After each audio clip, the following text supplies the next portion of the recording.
오늘 여러분들이 참 은혜를 한창 받기를 원합니다. 오늘 우리는 하나님께서 우리에게 얼마나 많은 것을 허락하시고 얼마나 많은 것을 우리에게 주셨는지에 대해서 오늘 살펴볼까 합니다. 하나님의 백성이 된다라는 것, 하나님 앞에 우리가 그죠? 나의 주인 되시는 그죠? 우리 하나님, 그 하나님 앞에 우리가 하나님의 백성으로서의 그죠? 우리의 값어치, 여러분은 어느 정도 생각하십니까? 여러분의 가치, 그걸 돈으로 환산할 때 우리가 값어치라 그러죠. 여러분은 여러분 자신을 어느 정도의 돈으로 환산하면 어느 정도의 값어치가 나간다고 생각하세요? 우리 지금 일하고 있는 우리 노 집사님, 회사에서 월급 받는 그 값어치보다 집사님의 그 가치가 더 큽니까? 아니면 부족합니까? 제대로 받고 있는 거 맞아요? 아니면 적게 주는 것 같아요? 생각을 안 해봤어요? 그러면 제대로 받고 있는 것 같네요. 사람들이 좀, 그래서 내 가치를 몰라줘 라고 생각하면 그 의미가 나는 정말 잘하고 있는데 나의 가치를 못 알아준다라는 의미는 내가 그만큼 못 받고 있다라는 거죠. 근데 우리가 세상에 직장을 다니고 어디를 뭐 사업을 해도 우리가 정말 그 일 한 만큼 받잖아요. 그리고 그 일이 정말 잘 풀려서 많이 받을 수도 있고요. 또 내 가치가 높은데 생각보다 적게 받을 수도 있습니다. 그리고 오늘 우리가 하나님의 백성이라면 하나님께서 우리에게 모든 것들을 주신다고 했어요.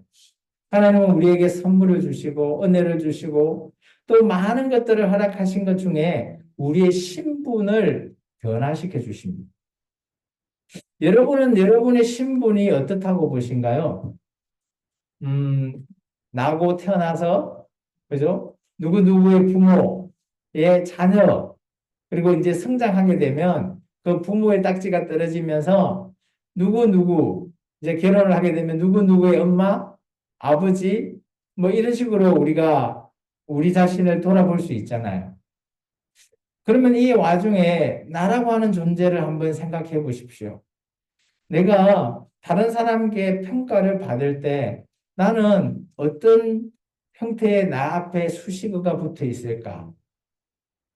과연 땀이 나를 부를 때 누구누구 엄마를 부르는 건지 아니면 누구누구 뭐 과장님, 부장님 이렇게 부르는지 아니면 누구누구 씨 아니면 좀 더 저하해서 말을 좀 저하면 뭐 누구 아저씨 그렇게 불림을 당하는지 한번 생각해 보자라는 거죠. 오늘 우리가 하나님 백성이라면 우리는 어떤 존재일까? 여러분 한번 생각해 보신 적 있으신가요? 하나님의 백성이라면 여러분 어떻게 생각하세요? 오늘 예를 하나 드리겠습니다. 어느 나라의 왕이 있습니다. 그 나라 왕의 그죠? 백성인들이 있죠. 근데 이 나라가 강한 나라예요. 그러면 다른 나라에서 이 백성들을 어떻게 바라볼까요? 그렇죠. 무시 못합니다. 그리고 그 백성을 향해서 그 백성은 나약하고 힘이 없고 연약하지만 그 뒷 배경이 짱짱하잖아요. 반대로 한번 생각해 볼까요? 똑같은 경우인데 이 나라가 너무 약소한 나라입니다. 그러면 어떻게 되죠? 그죠? 요즘 우리 청년들 말로 개무시당하죠. 우리가 누구의 백성인가에 따라서 우리의 가치가 달라지는 거예요. 처음에 제가 설명한 것은 여러분의 현재 위치에 대해서 설명한 거고요.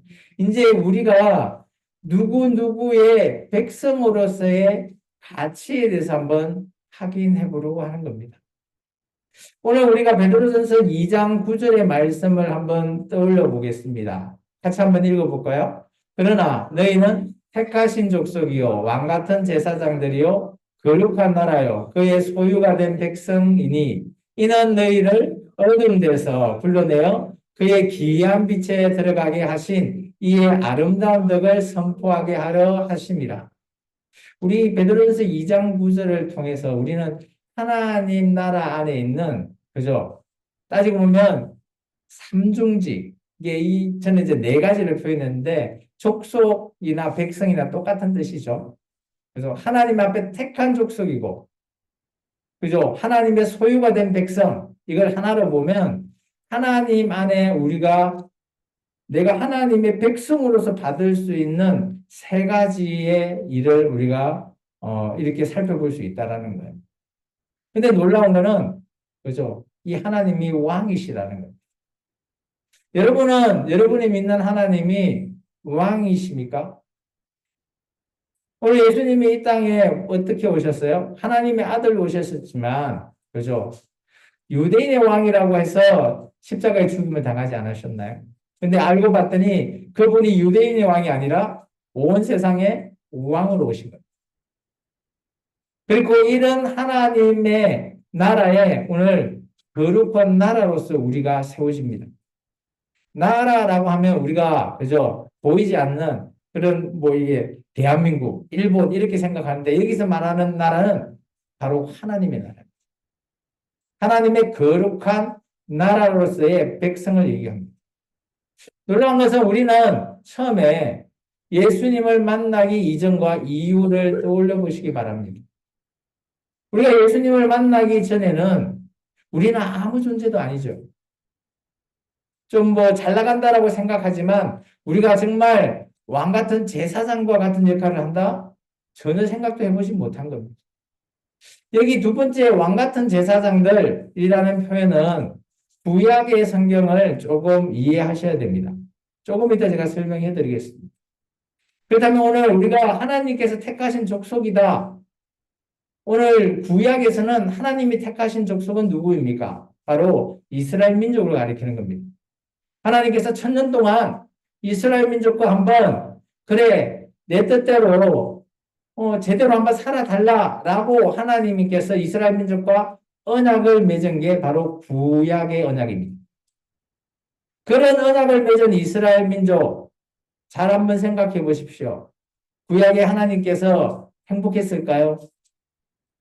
우리가 결론을 잘 알고 있습니다. 1000년 동안 하나님께서 이렇게도 해보고 저렇게도 해봤는데 하나님의 백성이 하나님을 떠나서 바람도 피우고 그러다 보니까 하나님께서 도저히 안 돼서 하나님께서 이스라엘 민족을 떠나십니다.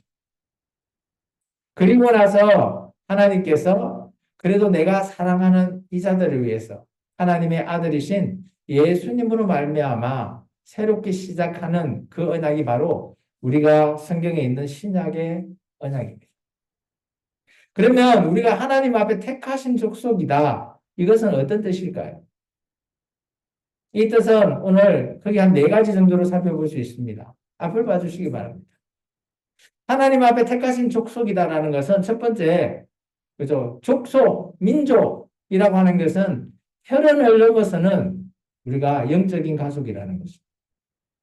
누구누구의 가문 하면, 그죠? 혈연이잖아요. 근데 족속, 민족이라고 하면 같은 그 피가 이어져 있다라고 우리가 크게 생각합니다. 근데 이것보다 더 넘어서 우리는 하나의 가족으로 택함 받은 사람이라는 거죠. 오늘 우리 교회에서도 보시면 성씨가 김씨가 있고 노씨가 있고 그죠? 또 오씨도 있고 성씨가 다 달라요. 그런데 우리가 예수님을 믿고 예수님 안에 하나의 신앙 공동체가 된다는 게 바로 이런 영적인 가족을 말하고 있는 겁니다.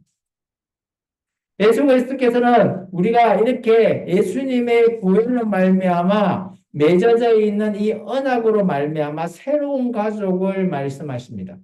그게 바로 새로운 언약의 시작인 신약과 그리고 오늘 우리 공동체, 교회라고 하는 것이 새롭게 세워진 것입니다.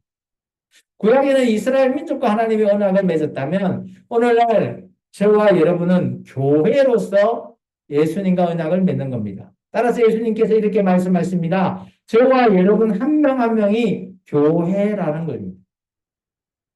이것은 혈연적으로 맺어지는 그 관계보다 더 훨씬 초월되는 영적인 의미를 담고 있는 거죠. 그래서 여러분이 교회 공동체를 이룬다는 것은 혈연이 아니라 그보다 더 나아가서 정말 영적으로 함께 공감대를 나눌 수 있는 그런 가족이라는 거예요. 그래서 여러분들이 처음에 전도회 오실 때 저희가 이렇게 얘기합니다. 우리는 가족입니다. 가족 공동체예요. 하는 이유가 바로 여기 있다는 겁니다. 그리고 하나님께서는 우리가 그런 존재로서 세상과 구별되기를 원하십니다. 이런 구별된 삶 속에서 우리가 신실하게, 그죠? 좀 하나님 앞에 신앙 공동체로서 정체성을 세워 나가기를 원하는 거예요. 하나님께서 우리를 그냥 그저 택하셨다고 생각하십니까?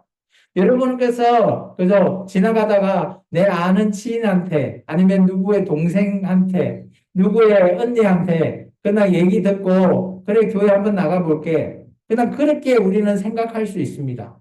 근데 그 이면에 보면 어마어마한 영적인 하나님의 일하심이 보이는 거죠. 우리가 전도를 하는 게 뭘까요? 내가 누구를 아는 지인에게 교회 한번 가서 한번 예배 한번 드리고 봅시다. 예수님이 이런 분이십니다. 이렇게 우리가 전도를 하죠.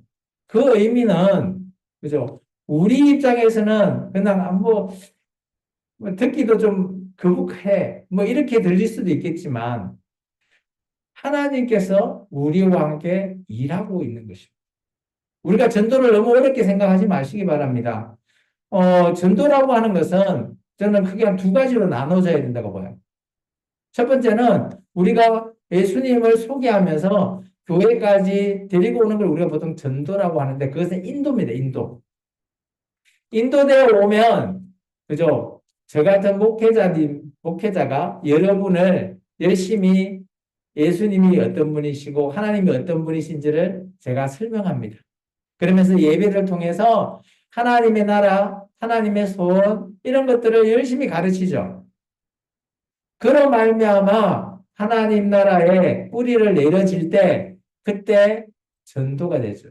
이 전도의 끝은 어떨까요? 내가 신앙의 뿌리가 잘 내려져 있는 그 상태를 전도입니다. 고린도전서에 이런 말이 있죠. 그래서 바울은 씨를 뿌리고 아볼로는 물을 줬다. 근데 자라나게 하시는 분은 바로 하나님이시다라고 말하고 있어요. 우리가 할 수 있는 능력은 물씨 뿌리고 물 주는 데까지예요. 여러분이 교회를 데리고 오는 인도가 씨를 뿌리는 과정이라면 제가 하나님의 말씀을 양육하고 하나님의 이런 말씀을 통해서 여러분이 신앙생활을 잘할 수 있게 돕게 하는 게 물을 주는 거예요. 그런데 여러분의 신앙은 제가 옆에 보면 답답해갖고 빨리 좀 크지 왜 이래 안 커? 아무리 내가 그저 속이 닳고 말을 많이 하고 막 하나님 앞에 왜 저렇게 성장하지 않아요? 내가 나만 속이 타는 겁니다. 근데 그 신앙은 우리가 할 수 있는 일이 아니에요.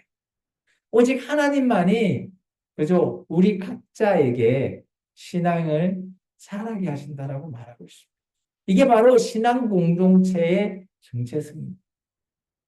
이제 우리는 생명나무 교회의 공동체로서 여러분의 정체성을 그래서 많은 자 앞에 알리십시오.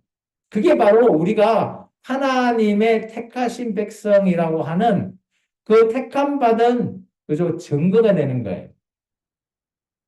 그러다 보면 우리가 이 땅에서 하는 모든 일은 하나님 앞에서는 우리가 사명자로서 일하는 거예요. 우리가 사명자라고 하면 꼭 큰 일을 이루어야 된다. 이렇게 우리가 오해할 수 있는데요. 그렇지 않아요. 우리가 하나님의 나라, 예수님이 누군지, 내가 아는 가까운 지인이라든지 자녀라든지 이런 자들에게 이렇게 말하고 가르쳐주고 하는 것 자체가 우리가 사명을 지금 감당하고 있는 겁니다. 또 이렇게 나와서 예배를 드림으로 말미암아 하나님을 더 배우러 나가는 것 이것 또한 우리의 사명이죠. 그래서 우리는 하나님의 순수한 택하신 족속으로 오늘 이곳에 모여 있다는 겁니다. 이것이 하나님께서 우리에게 주신 첫 번째 하나님의 백성으로의 하나님의 택함받은 백성의 가치의 일부입니다. 두 번째는 왕 같은 제사장들이에요. 이 제사장이라고 하는 이름, 이 직분은 좀 생소할 수도 있습니다. 누군가에게. 이것은 구약에만 등장합니다. 제사장이 어떤 일을 하는가 하면 제사장은 하나님 앞에 제사를 드릴 수 있게끔 도와주는 사람입니다. 이 뭔 말인가 하면, 그죠? 이스라엘 민족은 하나님과 언약을 맺었죠. 1년에 한 번 꼭 하나님 앞에, 그죠? 나가서 속죄를 드려야 됩니다. 그것을 대속죄일이라고 합니다. 이때 제사장들이, 그죠? 하나님 앞에 제물을 드리고 태워드리는 제사의 행위를 하는 거죠. 이 제사장들의 역할이 가장 큰 역할은 뭔가 하면 하나님과 하나님 백성 사이를 이어주는 역할이에요. 제대로 연결을 이어서, 그죠? 하나님이 어떤 분이신지 또 우리의 죄가 사함받았다라는 것을 선포하는 역할을 하시는 분들이 바로 제사장들이에요. 오늘날 교회 목사와는 조금 달라요. 그렇지만, 그죠? 전반적인 직분으로 보면 거의 비슷합니다. 근데 오늘날 교회에서는 그저 재물을 태워주는 것도 아니고, 그죠? 우리가 제3을 받았다 선포도 안 하잖아요. 목회자들은. 그런 부분은 달라요. 그런데 이 제사장의 역할은 동일합니다. 오늘날 목사와. 하나님과 하나님의 백성 사이를 이어주는 거죠.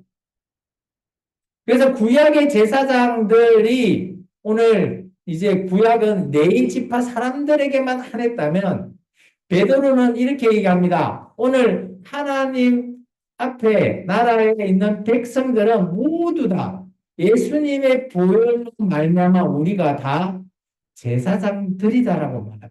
그러면 우리가 한번 오해할 수 있어요, 여러분이. 제사장들이 구약의 제사장들이 신약에는 목회자다라고 하면 반만 맞는 거예요. 그러면 완전히 맞으려면 어떻게 해요? 목사도 제사장이지만 오늘 여러분 한 명 한 명도 다 제사장들이에요. 그러면 어떻게 해야 됩니까? 우리가 만인이, 이게 하나님 예수님을 믿는 우리는 모두가 다 만인이, 여기서 말하는 만인 제사장이 이런 표현인 거예요. 모두가 다 예수님 안에 있는 모든 형제요, 자매요, 그런 모든 제자들이 다 제사장이라는 겁니다. 목사만 제사장이 아니라는 거예요. 여러분도 제사장이라는 것을 말하고 있는 겁니다. 그렇다면 하나님의 백성은 제사장으로 특권을 누릴 수 있는 겁니다. 구약에서 그죠? 네 죄를 사했노라 라고 말을 선포할 수 있듯이 오늘날 신약에서 우리 모두가 제사장의 역할을 할 수 있는 겁니다. 그래서 하나님과 하나님의 백성들이 함께 이어질 수 있는 그런 왕 같은 제사장들이 바로 저와 여러분이라는 거죠. 어마어마한 특혜죠. 쉽게 말하면 이런 거예요. 그죠? 우리나라에서 어떤 사람을, 그죠?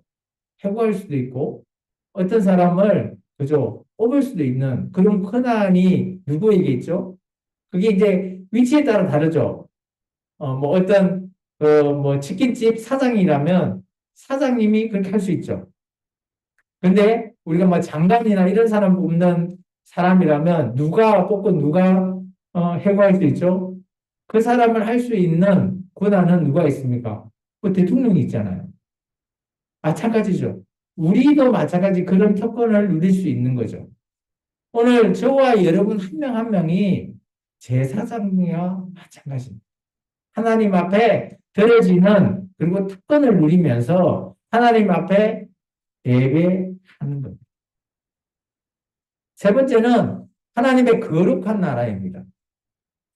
우리 생명나무 교회가 신앙 공동체로서 정말 거룩한 나라를 이루는 것, 우리가 하나님의 나라, 하나님의 나라라고 표현할 때 크게 세 가지 정도 얘기해요. 세 가지. 첫 번째, 우리가 하나님의 나라 하면 좀 공감대가 떨어집니까? 그럼 천국. 우리가 천국 하면 우리는 보통 한 가지만 생각하죠. 그런데 성경은 세 가지를 말해요. 첫 번째 천국이 뭐예요? 우리가 들어갈 천국을 보통 얘기하죠. 언젠가는 우리가 가야 될 천국. 맞습니다. 근데 두 가지가 더 있다라는 거예요. 그게 뭐냐? 첫 번째 천국은 우리 마음 안에 있는 거예요. 우리 마음 안에. 우리가 예수님을 우리가 영접하면 우리 마음 안에가 천국이에요. 하나님의 나라예요. 또 한 가지가 더 있습니다. 그건 뭔가 하면 우리가 생활하는 삶이에요. 그래서 우리가 천국 하면 세 가지가 있다라고 생각하시고 성경을 읽으시면 이해하기 쉽습니다. 그러면 천국이라는 건 뭐예요? 구원이잖아요. 구원과 연관이 있죠. 구원받는 자가 천국 들어갈 수 있으니까요. 그렇게 이해를 하셔야지 우리가 성경을 읽을 때 오해 없습니다. 오늘 우리가 생명나무 교회는 구별된 공동체로서의 하나님의 나라입니다. 그렇기 때문에 지금 이 생명나무 교회는 하나님의 통치를 받고 있는 집단이에요. 그래서 우리가 예수님을 알고 성령님을 알고 그죠? 천지를 창조하신 하나님을 우리가 알려고 성경을 배우는 거예요. 또 성경의 말씀을 우리가 습득하는 겁니다. 어려운 단어 많아요. 힘든 단어 많이 있습니다. 그렇지만 우리가 왜 이렇게 그죠? 이스라엘 민족의 역사를 배우냐 이렇게 얘기하는 사람이 있지만 이건 역사가 아니에요. 성경은 하나님께서 성령님의 감동으로 말미암아 쓰여진 책입니다. 이 책으로 말미암아 우리가 하나님을 알 수 있게끔 정말 이 성경이라는 것이 없으면 우리가 하나님을 그죠? 아는 기준이 다 각자 틀릴 거 아니에요. 근데 성경으로 말미암아 우리에게 주셨기에 이 말씀을 통해서 우리가 하나님을 제대로 알 수 있는 겁니다. 따라서 우리가 거룩한 나라이기 때문에 하나님의 나라이기 때문에 교회가 오늘 교회는 예수님께서 이렇게 얘기합니다. 너희의 역할이 있다라는 거죠. 그 역할이 바로 세상의 빛이요 세상의 소금이 되라고 합니다. 빛의 역할은 뭘까요? 빛은 어떻습니까? 어둠이 있을 때 빛이 확연하게 드러납니다. 어둠이 없고 다 환해 있으면 빛을 우리가 잘 알 수 없어요. 바로 그런 겁니다. 그리스도인은 모든 세상이 선하고 빛과 같이 환해 있을 때는 알 수가 없어요. 그런데 세상이 암흑같이 어두워질 때 우리가 빛과 같은 존재가 되는 거예요. 우리가 그런 뭐 밤에 여름에 보통 뭐 이렇게 캠핑이나 이런 거 가시는 분들 보면 막 앉아갖고 저녁 쫙 넘어가면 깜깜하잖아요 주위에 불도 안 켜고 있을 때 그럴 때 보면 그 뭐죠 이 빛을 비추는 갑자기 그 돌대 이름이 생각이 안 나나요? 반딧불이 맞아요. 반딧불이가 지나갈 때 어떻습니까? 그 반딧불이의 빛은 정말 약해요. 우리가 전등을 켜놓으면 모를 수도 있어요. 반딧불이의 존재를. 그런데 불이 꺼져 있는 캄캄한 암흑에서는 반딧불이가 어때요? 너무 자세히 보이는 겁니다. 우리의 존재가 그런 존재가 돼야 되는 거죠. 세상에 많은 사람이 있는데 이 세상이 어두워지고 악해질수록 우리가 반딧불이처럼 빛나야 된다는. 소금도 마찬가지입니다. 소금이 원래 역할이 뭡니까? 짠맛을 내야 되는 거죠. 근데 여러분이 음식을 할 때, 저는 음식이 좀 약하긴 한데, 음식을 할 때 소금이 안 들어가는 음식이 있는가요? 제 생각은 없는 것 같아요. 소금을 뭐 작게 넣든 많이 넣든 그거는 어떻든 간에 소금이 들어가지 않으면 맛이라는 것이 표현이 안 돼요. 놀라운 건 뭔가 하면 단맛을 더 내기 위해서 설탕만 막 넣는다고 달아지나요? 제가 알고 있기로는 거기에 소금의 짠맛을 조금만 넣으면 훨씬 많이 달아지는 걸로 알고 있습니다. 그렇지 않나요? 저도 그러고 우리 집 식구들이 콩국수를 좋아하는데, 콩국수를 먹으러 가면 보통 뭐 그 경상도 파하고 전라도 파에는 제가 경상도 출신이라 경상도에서 제가 어릴 때는 콩국수를 먹으면 소금만 나왔어요. 근데 제가 이 전라도에 와서 생활하다 보니까 막 소금이 없고 설탕만 대접에 막 흥미스 넣어주는 거예요. 그래서 이게 뭐지? 왜 설탕을 넣어 먹지? 이해가 안 된 겁니다. 저는 솔직히 처음에 제가 콩국수를 먹을 때. 왜냐면 저는 어릴 때부터 소금만 조금 넣어가지고 좀 짭짤한 맛으로 먹었던 그런 맛을 기억해서 이 설탕을 넣어 먹는 맛은 전혀 생각을 못했죠. 근데 여기 있는 사람은, 여기 지금 강주나 전라도에 있는 사람은 소금은 전혀 생각하지 않고 설탕만 먹더라고요. 넣어서 먹더라고요. 맞나요? 근데 놀라운 거는 소금과 설탕을 같이 넣으면 정말 달아요. 그리스도인이 바로 그런 겁니다. 그래서 누군가에게는 우리 한 명 한 명은 연약할 수밖에 없습니다. 그런데 우리 한 명 한 명이 맛을 내므로 말미암아 적은 존재지만 작은 맛을 내더라도 이 맛을 내면 이것이 어마어마하게 바뀐다라는 겁니다. 그게 바로 이 땅에서 그리스도인이 해야 되는 하나님 나라의 완성이라는 거죠. 그리고 우리가 하나님의 아까 소유가 된 백성으로서는 제가 이제 그림으로서는 왕이니까 제가 이 왕관을 준비했는데 하나님의 특별한 소유가 됐기 때문에 우리는 하나님이 이 땅에서 모든 것을 주실 수 있는 거예요. 그런데 하나님 입장에서 한번 생각해 보십시오. 우리 한 명 한 명이 하나님 입장에서는 우리가 특별하다라는 거예요. 누가 잘나고 누가 못난 게 우리는 그저 뭐 서로 키를 재면서 누가 크니 적니 이렇게 우리가 비교를 하지만 하나님은 그러지 않는다라는 거예요. 누가 못나면 못난 대로 그곳에 자기의 쓰임이 있고요. 잘나면 잘난 대로 쓰임이 있다라는 겁니다. 근데 하나님께서 이 모든 것들을 다 하나님의 백성에게 하나님의 소유로서 하나님께서 주신다라는 거예요. 따라서 우리는 베드로가 이렇게 얘기합니다. 우리가 예수님을 만나기 전과 후가 달라야 된다는 겁니다. 2장 10절 한번 같이 읽어볼까요? 너희가 전에는 백성이 아니더니 이제는 하나님의 백성이요. 전에는 풍요를 얻지 못하였더니 이제는 풍요를 얻은 자다. 여기서 나오는 단어 중에 백성과 긍휼이라고 하는 단어가 나옵니다. 백성은 뭔 뜻인지 다 아시죠? 긍휼이라고 하는 뜻은 예수님께서 산상수훈을 할 때 쓰였던 단어 중에 하나입니다. 이 긍휼이라고 하는 것은 내가 이것을 긍휼을 얻고자 한다고 얻을 수 있는 게 아니에요. 주는 자의 몫이라는 겁니다. 그렇다면 우리가 보면 긍휼을 어떻게 얻어야 할까? 그거는 바로 예수님 안에 있는 겁니다. 우리가 과거의 우리를 한번 떠올려 보십시오. 예수 믿기 전에. 오늘 이 말씀에 따라서 예수 믿기 전에 우리, 예수 믿고 난 현재 우리 명확하게 달라야 됩니다.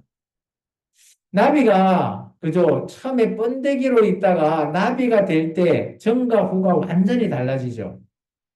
마찬가지입니다. 우리가 예수님을 기준으로 해서 예수 믿기의 전과 예수 믿은 이유는 우리가 달라져야 돼요. 그러면 이 이유, 앞으로 우리의 미래는 우리가 어떻게 해야 될까? 그것은 우리가 하나님께서 말씀하신 말씀을 통해서 살아가는 겁니다.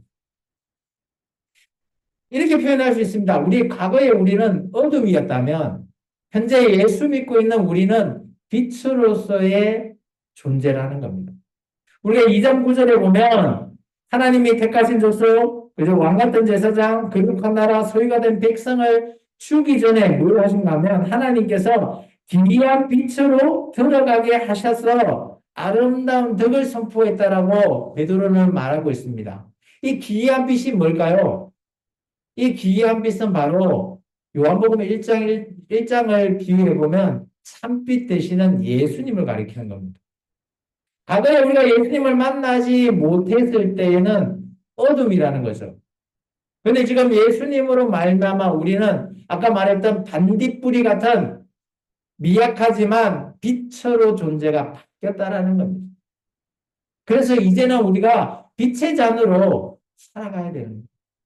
여러분 한 명 한 명이 여러분이 여러분을 판단할 때 못났다 이렇게 말할 수도 있죠. 나 잘났어 이렇게 말할 수도 있습니다.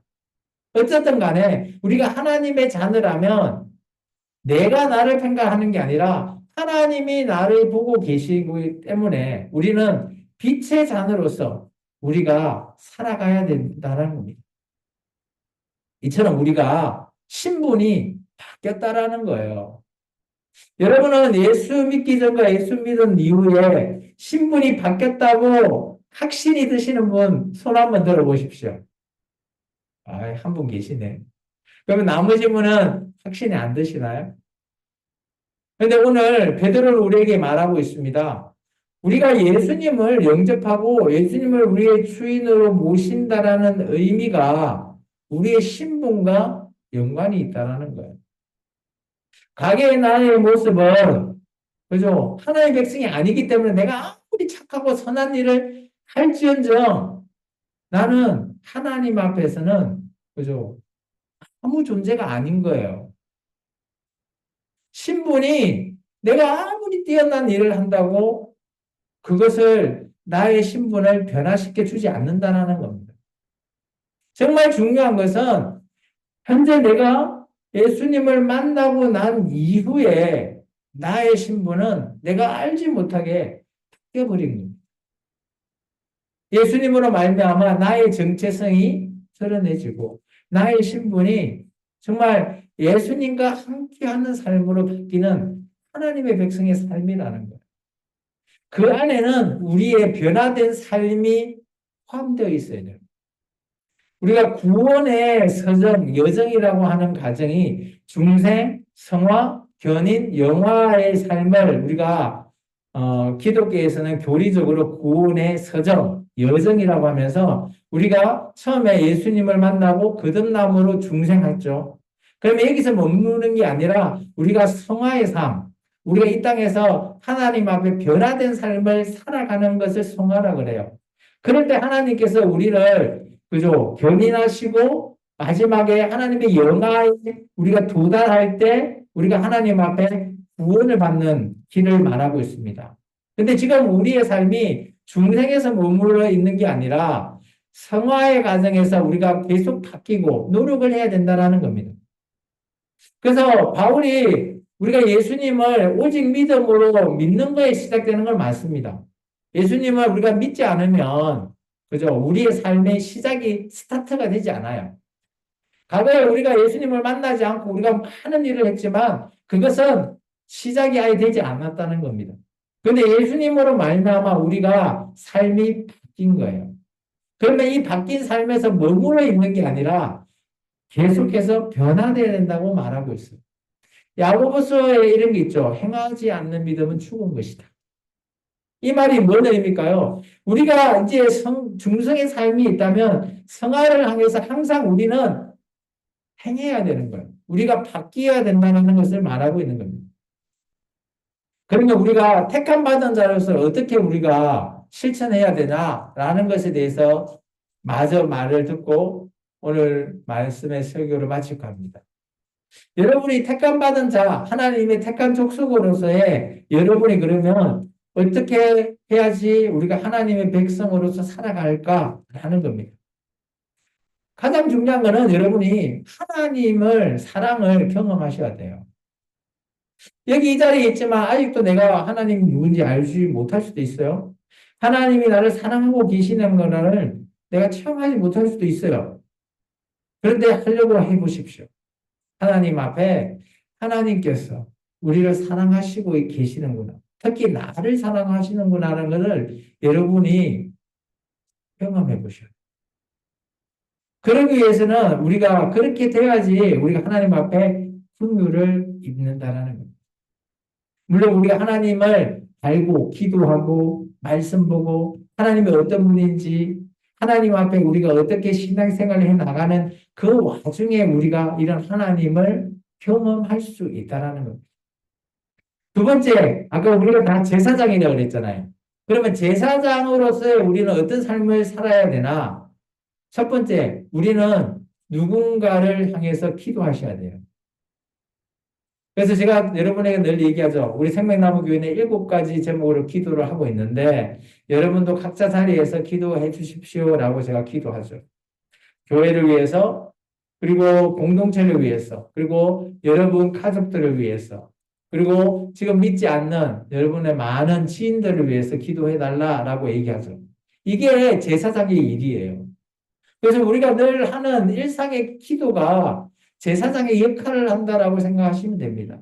그리고 또 다른 거, 예배를 드리는 겁니다. 이렇게 빠지지 않고 예배를 드리는 이 삶이 제사장으로서 삶을 살아가는 겁니다. 하나님께서는 우리에게, 그죠? 물론 네가 하라 하지 말라라고 말하고 있지만 우리가 이렇게 삶을 통해서 살아가게 하는 것, 살아지게 하는 것을 하나님은 원하십니다. 그리고 제사장으로서 우리가 말씀을 통해서 세상 것과 분리되고 분별력을 가질 수 있기를 원하십니다. 이게 우리가 하나님의 말씀을 통해서 하나님의 말씀이 기준이 되면 세상에서 아무 어떤 잣대를 들이밀었던 우리는 말씀을 기준으로 해서 그 잣대를 갖다 대었을 때 우리가 분별력을 얻을 수 있다는 겁니다. 이런 말미암아 우리가 그죠? 거룩한 삶이 뭘까요? 누구에게 거룩하다? 막 이런 의미가 아니에요. 우리가 하나님 앞에 겸손하게 우리가 하는 지금 일이 있잖아요. 여러분이 살고 있는 삶에서 뭐 돈을 벌고 있는 일, 그 일도 열심히 하시라는 거예요. 그런 삶이 거룩한 삶이에요.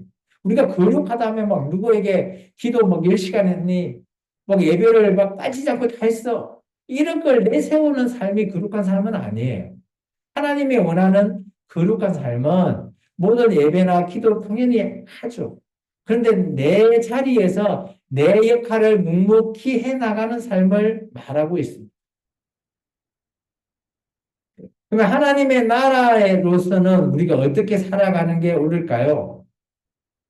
우리는 하늘에 있는 시민권이라는 거예요. 빌립보서 20장에는 이랬습니다. 우리의 시민권은 하늘에 있다. 그렇기 때문에 내가 이 땅에 뭐 시민권, 이 당시에는 빌립보 교회는 로마 시민권이 어마어마한 그런 큰 값어치가 있었거든요. 그런데 그 값어치보다 100배, 1000배 있는 값어치가 바로 하늘에 있는 하늘 시민권이다. 라고 바울이 말했습니다. 이 말은 우리가 예수님을 믿는 저와 여러분이 누릴 수 있는 시민권이죠. 시민권은 어마어마한 존재예요. 잘 보시면 요즘 나라를 잃어서 막 떠도는 그런 백성들 있죠. 우리가 그걸 난민이라 그럽니다. 난민을 인정하면, 그죠? 그 나라에 또 그것을 살 수 있는 혜택이 있잖아요. 근데 난민으로 인정받지 않으면 나 떠돌아야 됩니다. 바다에서 떠돌다가는 죽습니다.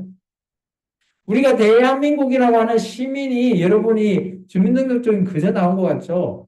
물론 태어나면서 나오니까 그저 나온 것처럼 보이는데 이 대한민국이라고 하는 이 주민등록증을 발급받기 위해서 외국인이 얼마나 노력해야 되는 줄 아십니까? 어마어마한 노력이 필요합니다. 자기 자신들의 노력. 우리는 하나님의 시민으로서, 그죠? 하나님의 백성으로 우리가 그런 시민권을 혜택을 누릴 수 있습니다.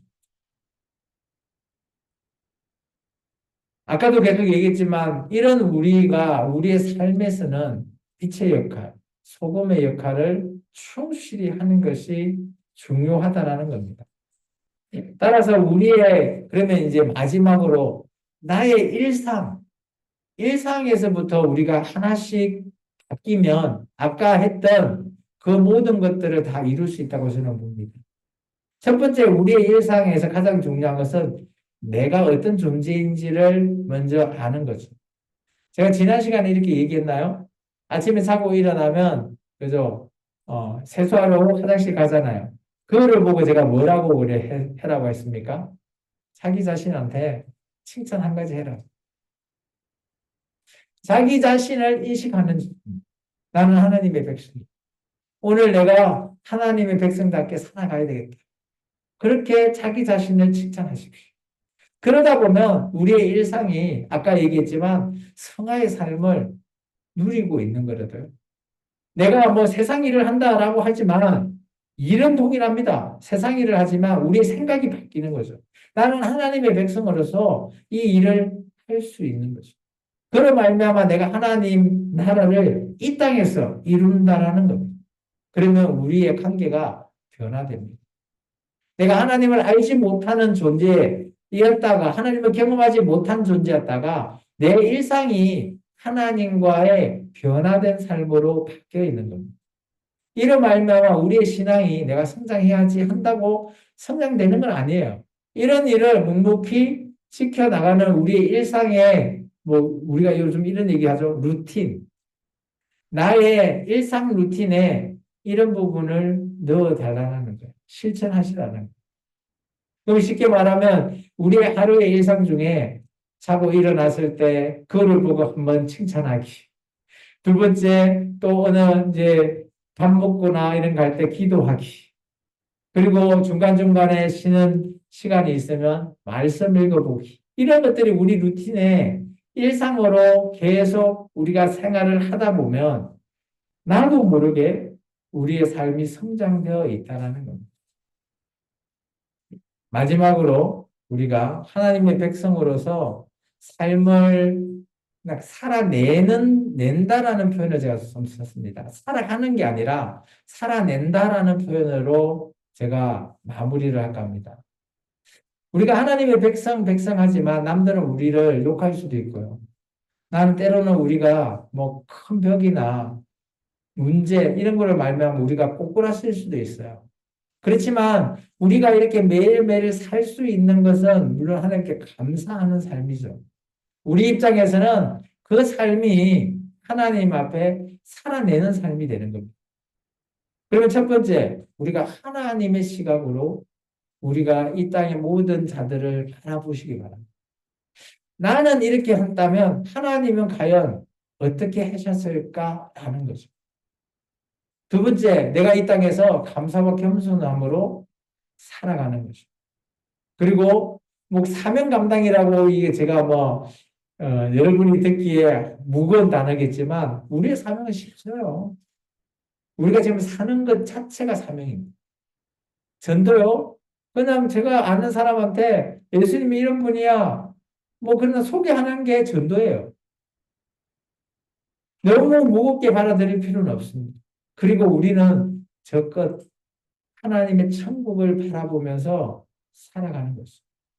시작이 하나님, 끝이 하나님이라는 겁니다. 우리가 삶을 살아가는 것과 살아내는 것은 어마어마한 뉘앙스가 있어요. 살아가는 건 어때요? 시간이 그냥 지나가면 그냥 가는 거죠. 근데 살아내는 거는 뭘까요? 내가 그 시간 속에서 이루어 나가는 겁니다. 여러분 한 명 한 명 지금 여기까지 잘 살아내 줬습니다. 감사합니다. 옆에 분과 얘기할까요? 여기까지 오신다고 살아내신다고 수고하셨습니다. 여기까지 사신다고 수고하셨습니다. 오늘 우리가 하나님 앞에 살아내는 삶, 그 삶을 오늘 사시면 좋겠습니다. 시간이 좀 지나긴 했지만, 우리 아까 혹시 찬양 중에 하나님의 열심이라는 찬양 가사 혹시 보신 그 기억나시나요? 그 가사가 오늘 제가 말하고자 하는 내용을 많이 담고 있습니다.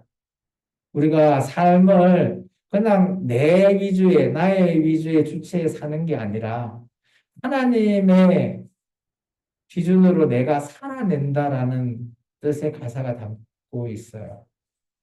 잠깐 우리 1절만 한번 부르고 끝낼까요? 한번 그렇게 생각하고 하나님의 열심이라고 하는 찬양을 우리 1절만 한번 같이 부를까요? 제가 말하고자 하는 내용이 여기 좀 담겨 있습니다. 그래서 우리가 하나님의 일을 하고 있지만 내 자신이 작다고 연약하다고 생각하지 마시기 바랍니다. 아까 말했던 반딧불이의 그 약한 빛도 세상이 어두워지면 강하고 우리의 정체성이 드러나기 때문이죠. 자, 반주해 주세요.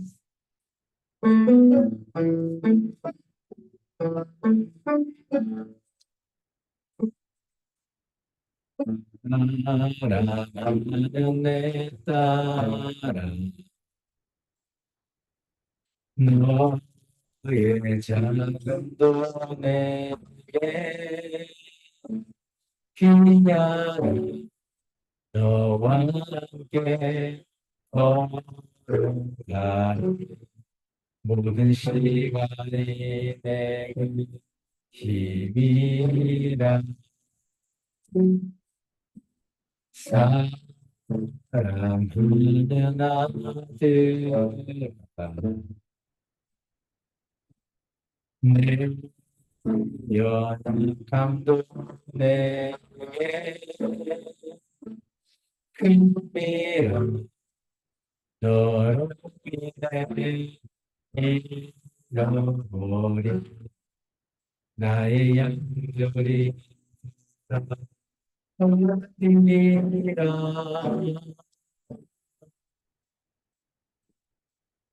조금 어린다 내도 기다려주겠니 조금 더 어린다 해도 믿어줄 수 있니 네가 가는 길이 절대 헛되지 않으니 나에게 가지 앞이 보이지 않는 나가 주겠니 이해되지 않는 사랑 주겠니 너의 마음을 잊지 않고 있으니 나의 관심을 잊으니까 기도하겠습니다. 하나님 주님 감사합니다. 오늘 우리가 하나님 앞에 하나님의 뜻을 잘 감당하는 하나님의 제사장으로